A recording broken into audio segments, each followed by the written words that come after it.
اس house کے سامنے اظہار خیال کرنے کے لیے دعوت دینا چاہوں گا اپنی بڑی بہن ربیہ باجوہ صاحبہ کو، advocate supreme court, former vice president Lahore high court bar association کے آئیں اور اپنے خیالات کا اظہار کریں۔ جناب صدر آصف نسوانہ صاحب، secretary Lahore high court bar Farooq Ilyas Cheema صاحب اور تمام ممبران جو ادھر موجود ہیں، آج ہم بہت ایک افسوسناک واقعے کے اوپر آج ہم اکٹھے ہوئے ہیں کہ جس میں ہمارے بھائی لطیف سراہ صاحب اور رانا سفیان صاحب کو بڑی بربریت کے ساتھ ان کو قتل کیا گیا۔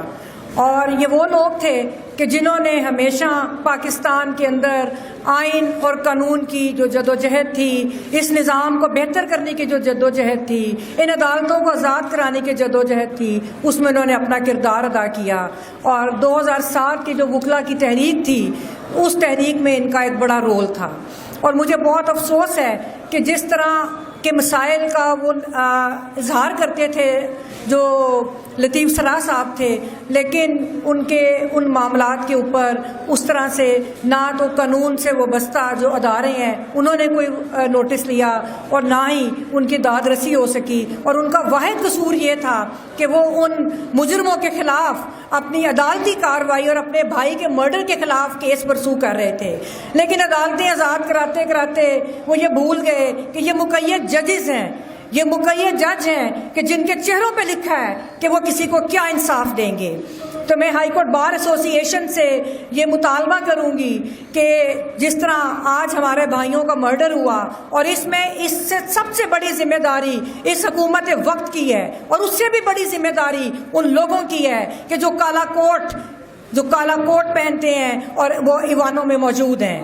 تو میں سمجھتی ہوں کہ ان کو فوری طور پہ استعفے دے دینی چاہیے اور بار کو ان کا بائیکاٹ کرنا چاہیے کہ جو وکلا کو تحفظ دینے میں ناکام ہے۔ اور یہ کوئی واحد واقعہ نہیں، اس سے پہلے بھی ایسے واقعات ہوتے رہے، اور یہ یونیک واقعہ اس طرح ہے کہ وہ واضح طور پہ اشارہ کرتے رہے، وہ ان کے پاس جاتے رہے لطیف سراہ صاحب کہ یہ ملزمان ہیں اور یہ مجرم ہے میرے بھائیوں کے قتل کے، لیکن اس کے اوپر ان کو کوئی مدد نہیں دی گئی۔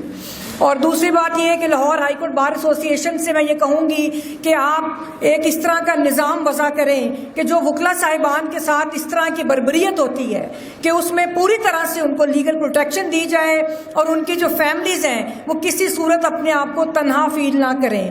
مجھے پتا ہے کہ صدر صاحب نے جس طرح رائے نواز کھرل صاحب کے لیے جو ان کی کنٹریبیوشن ہے اور جس طرح اپنی ذمہ داریاں ادا کر رہے ہیں، اسی طرح ہمارے ان بھائیوں کے لیے میں سمجھتی ہوں کہ اسی طرح سے ان کے جو قاتلوں تک پہنچا جائے گا اور ان کو کیفر کردار تک پہنچایا جائے گا۔ دوسرا جو اہم مسئلہ ہے وہ فلسطین کے بعد ہم ایک بربریت دیکھ رہے ہیں عالمی قوتوں کی، اور عالمی قوتوں کی پراکسی جس کو ہم اسرائیل کہتے ہیں۔ اسرائیل جو ہے وہ جس طرح اس نے ایران کے اوپر حملہ کیا، اور جس طرح بلا جواز اور جس طرح کا تھریٹ امریکہ اور ٹرمپ ان کو دیتا رہا، سب سے پہلے تو میں اس کی مذمت کروں گی۔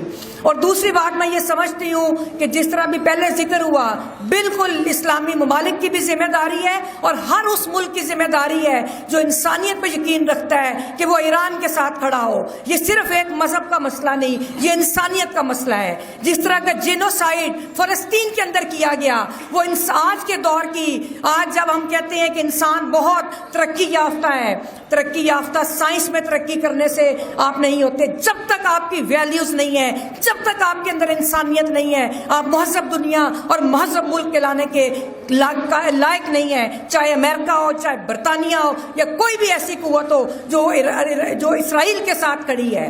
اور دوسری بات یہ کہ ہمارا جو کردار ہے پاکستانی ریاست کا، آپ کو یاد ہوگا کہ جب جنرل ضیاء الحق نے اردن کے ساتھ شاہ حسین کے ساتھ مل کے ایک میسیکار کیا تھا فلسطینیوں کا، اس کو کلر آف فلسطینینز کے نام سے جانا چاہتا ہے۔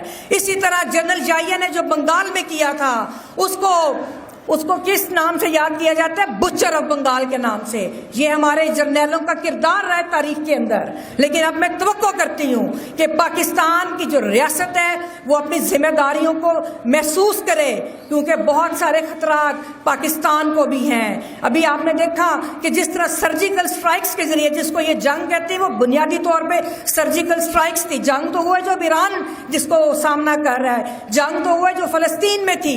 تو اس میں ہماری جو کامیابی تھی وہ اس قوم کی مرہون منت تھی جو آپ کے ساتھ کھڑے ہوئے تھے. اب یہ توقع کرتے ہیں ہم آپ سے کہ ایک بڑے واضح, دلیر اور اصولی موقف کے ساتھ آپ ایران کے ساتھ کھڑے ہوں. مجھے میں 2 دن سے سوچ رہی تھی کہ جنرل راحیل شریف کدھر ہے, کہ جو ایک اتحاد جو 23 یا 22 ممالک کا اتحاد بنا تھا اس کو لیڈ کر رہے تھے. کیا رول ہے ان کا؟ پاکستانی ریاست اس سے بھی آگاہ کرے. اور میں سمجھتی ہوں کہ ان تمام ممالک کو صرف ہم لوگ لمٹ نہیں کر سکتے مسلم ممالک تک. ہر دنیا کا ہر ملک جو ہے وہ ایران کے ساتھ اور اس بربریت کے خلاف کھڑا ہو جو ان عالمی قوتوں نے اپنی پراکسیز کے ذریعے اس خطے میں مچائی ہوئی ہیں. اور آخری بات یہ کہ یہ کون ہوتے ہیں ایران کو کہنے والے یا کسی بھی ملک کو کہنے والے کہ آپ نیوکلیئر ویپنز نہ بنائیں. ہم اور ذاتی طور پہ میں بالکل خلاف ہوں نیوکلیئر ویپنز کے, لیکن اس کی شروعات امریکہ سے ہونی چاہیے. وہ پہلے اپنے نیوکلیئر جو ویپنز ہیں ان کو تلف کریں. اور یہ انسانیت کے خلاف ہے جو نیوکلیئر اٹامک ویپنز ہیں, یہ پوری دنیا میں ختم ہونے چاہیے. لیکن جب تک ایک بھی ملک کے پاس ہیں تو یہ پوری دنیا کے ہر ملک کا حق ہے کہ پھر وہ ان ویپنز کو ان کی ٹیسٹنگ بھی کرے اور وہ امپاورڈ ہو ان کے حوالے سے. تو اس لیے ہمیں ایک کہ ہائی کورٹ بار سے میں سمجھتی ہوں کہ وکلا سے زیادہ ہمیں انٹلیکچوئل کریم کہا جاتا ہے. تو ہمیں ان تمام جو فرنٹس ہیں ان کے اوپر اپنا کردار ادا کرنا ہوگا. ہمارا کردار ایک عالمی کردار ہے, اور پاکستان جیسے ملک کے اندر کہ جہاں پر کوئی اور بات کرنے والا نہیں اور ہر آواز کو دبا دیا گیا ہے. اور پاکستانی ریاست کا مقدمہ اسی لیے کمزور ہے کہ وہ اپنے شہریوں پہ ظلم کر رہے ہیں, اور وہ کرتے آئے ہیں, ہمیشہ ظلم کیا. اور آج جو بربریت کی جا رہی ہے پاکستان کے شہریوں پہ, پاکستان کے وکلا پہ, پاکستان کے سیاسی ورکرز پہ, اس کے اوپر بھی اب ان کو بیک آؤٹ کر کے قوم سے معافی مانگنی چاہیے اور پوری اسٹرینتھ کے ساتھ ان قوتوں کے, عالمی قوتوں کے خلاف کھڑا ہونا چاہیے. اور خاص طور پہ اس وقت ہمیں ایران کے ساتھ کھل کے اس کی حمایت کرنی چاہیے. بہت شکریہ.